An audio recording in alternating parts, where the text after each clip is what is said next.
This is Jim Emter, Ahn Co, Alexandria, Minnesota, with your closing grain and livestock comments for November 11th, 2019. Corn market today down 4 cents, soybeans down 14, Chicago wheat down 4.5, Minneapolis wheat down 3.25, Kansas City up 1.25 to down 2.5. So really a weaker day, no news, bear news, and that's really the underlying tone of today. We've got better precipitation forecast and actually got some good rains in Brazil over the weekend. We've got no new developments on the China-US front.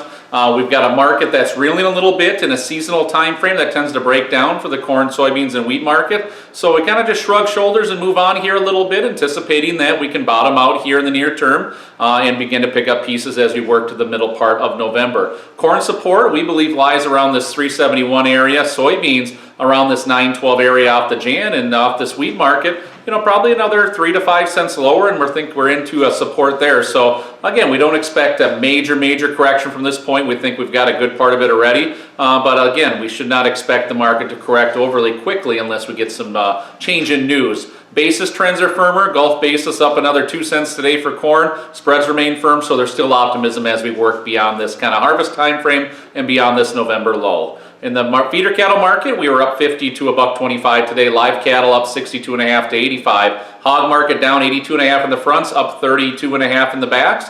And really there too, a market that firmed up in feeder cattle as a result of weaker corn. Live cattle holding its own.